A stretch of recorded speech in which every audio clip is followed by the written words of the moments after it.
Hello everyone and welcome back to my channel. I am your host Afla, first year medical student at Gandhi Medical College Bhopal. और आज की जो ये video है it's about some important tips to score high in boards.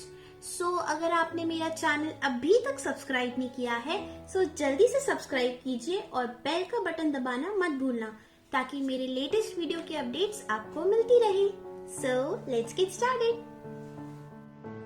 So the first point is focus on NCERT. Boards आने से पहले NCERT का 3 से 4 बार रिवीजन मिनिमम हो ही जाना चाहिए. एंड साथ ही साथ जो भी एग्जाम्पल्स हैं, इन टेक्स्ट क्वेश्चंस हैं, वो भी आपको साथ ही साथ में सॉल्व करते जाना है. And don't forget the back exercises, उसके भी सारे क्वेश्चन आपको सॉल्व करने हैं. देन रिवीजन के साथ साथ आप अपने लिए नोट्स बनाते चलिए और शॉर्ट नोट्स कह सकते हैं फॉर एंड टाइम रिविजन, क्योंकि आखिरी के दिन में आपको ज़्यादा टाइम नहीं मिलता है कि आप पूरा NCERT फिर से रिवाइज कर पाएँ. सो नोट्स उस समय बहुत काम आते हैं. And if your subject consist of diagrams like in bio, so आप साथ ही साथ में एक डायग्राम कॉपी भी बनाते चलिए ताकि आखिर में आपको वो डायग्राम कॉपी हेल्प करती है. आपको पूरी NCERT पलट के नहीं देखनी पड़ेगी. You just have to see your diagrams and आपका काम हो जाएगा. Next comes previous year papers. ये बहुत ही ज़्यादा इम्पॉर्टेंट है. सो आप जब इनके गो थ्रू हो रहे होंगे तो आपको जो भी क्वेश्चंस लग रहा है कि इम्पॉर्टेंट है, बार बार पूछे जा रहे हैं, उन्हें मार्क करके रख लीजिए. देन किस टॉपिक से ज़्यादा क्वेश्चंस पूछे जा रहे हैं, द इम्पॉर्टेंट टॉपिक्स, सो आप वो भी मार्क करके रखिए. एंड साथ ही साथ में you also solve the sample question papers that are published by CBSE on their website. So sample question papers जो इस साल की होंगी, जैसे अभी आप 2021 में अपने एग्जामिनेशन देंगे, सो CBSE ने अपने सैम्पल क्वेश्चन पेपर्स अपलोड कर दिए हैं. अगर आपको नहीं मिले so I will provide the link in the description box. So आप सैम्पल क्वेश्चन पेपर सॉल्व करें, उससे आपको पेपर पैटर्न का बहुत ही अच्छा एक अंडरस्टैंडिंग मिल जाएगा. एंड साथ में वो मार्किंग स्कीम भी पब्लिश करते हैं. सो उससे आपको समझ आ जाएगा कि आपको कितने मार्क्स के क्वेश्चन में कितने पॉइंट्स लिखने हैं या कितना बड़ा आंसर लिखना है, वो उसमें सब मेंशन रहता है. So it would be very useful for you. And previous year papers के लिए मैं आपको जो बुक रिकमेंड कर सकती हूँ that is Oswal previous year papers. मुझे वो बुक बहुत अच्छी लगी. सो मैं उस बुक की भी लिंक आपको डिस्क्रिप्शन बॉक्स में प्रोवाइड करा दूँगी. नेक्स्ट कम्स पेपर प्रेजेंटेशन इन बोर्ड्स. ये भी एक बहुत इम्पॉर्टेंट रोल प्ले करता है अच्छे मार्क्स लाने के लिए. सो सबसे पहले एक हमें बोर्ड की आंसर शीट मिलने वाली है. सो नेक्स्ट हमें जो भी सेक्शन हेडिंग है वो मेंशन करनी चाहिए, दैट इज़ वेरी इम्पॉर्टेंट. उसके बाद क्वेश्चन नंबर्स भी प्लीज़ मेंशन करें, that is too very important. Then अब हमने क्वेश्चन पढ़ लिया.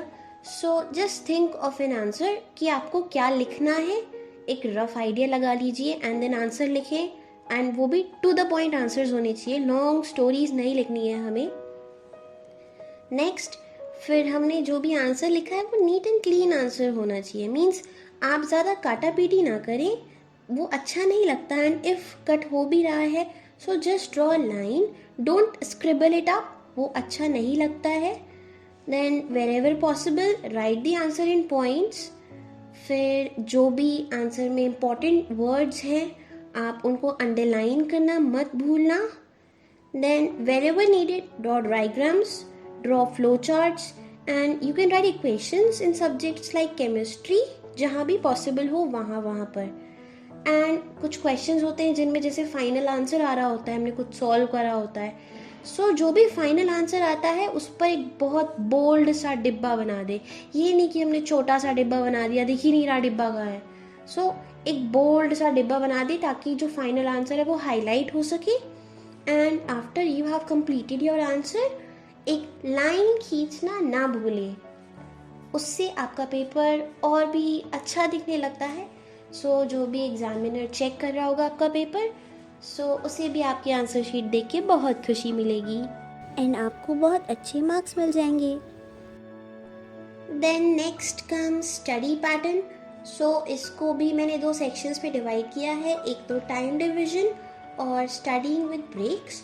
सो फर्स्ट, टाइम डिवीजन। सो आप सुबह उठते से सबसे पहले उन चीज़ों को रिवाइज कीजिए जो आपको मेमोराइज करने में दिक्कत दे रही हैं, which are difficult to memorise and all. So आप उन चीज़ों को पहले तो नोट डाउन करके रखा कीजिए, एंड सुबह उठते से ही सबसे पहले आप उन चीज़ों को एक बार रिवाइज कर लीजिए।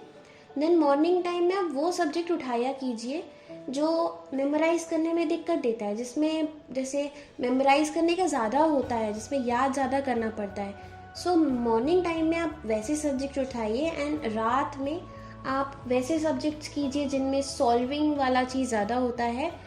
एंड मिड डे में आप कोई भी सब्जेक्ट जो आपको पसंद हो आप वो कर सकते हैं। एंड एक दिन में सिर्फ एक ही सब्जेक्ट नहीं करना है। कुछ बच्चे करते हैं कि एक ही सब्जेक्ट पूरा दिन पढ़ते रहते हैं। सो हमें वो वाला काम तो बिल्कुल भी नहीं करना है। Then the next section was studying with breaks.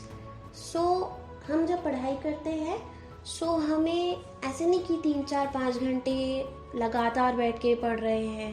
That's not a good thing. आप 1 घंटे पढ़िए, देन 5 से 10 मिनट का ब्रेक लीजिए, क्योंकि हमारा कंसंट्रेशन बहुत लंबा नहीं रहता है। 1 घंटा कंसंट्रेशन रहेगा एंड आप बहुत लंबा पढ़ेंगे। आप पढ़ तो रहे होंगे बट कंसंट्रेशन डाउन होने की वजह से आपको वो चीज़ें ढंग से मेमोराइज नहीं हो पाएंगी। आप 5 10 मिनट का ब्रेक बीच बीच में ले लीजिए, एंड उसमें आप टहल के आ सकते हैं, मम्मी को परेशान करके आ सकते हैं।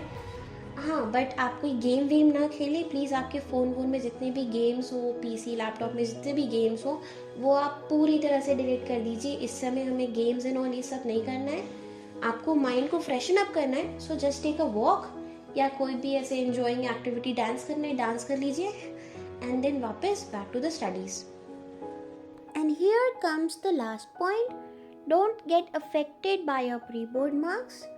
प्री-बोर्ड में आपके मार्क्स अगर अच्छे आ रहे हैं सो वेल एंड गुड, लेकिन अगर अच्छे नहीं आ रहे हैं so don't get worried. Boards में आपके इससे अच्छे ही मार्क्स आएंगे, क्योंकि प्री बोर्ड में बहुत स्ट्रिक्ट चेकिंग होती है बट बोर्ड्स में बहुत लीनियंट चेकिंग होती है। So don't get ever affected by your pre board marks. So at last, let's summarize all the points once again. So पहला point था focus on NCERT, second point था previous year papers, third point था paper presentation in boards, fourth point था study pattern, and fifth point था don't get affected by your pre-board marks. अगर आपको मेरी आज की वीडियो पसंद आई so do hit the like button and once again subscribe करना बिल्कुल भी मत भूलना। You can also follow me on Instagram and Facebook as well. वहाँ मैं बहुत informative post डालती हूँ जो students के बहुत काम आ सकती है उनके preparations में। And thanks for watching the video till the end.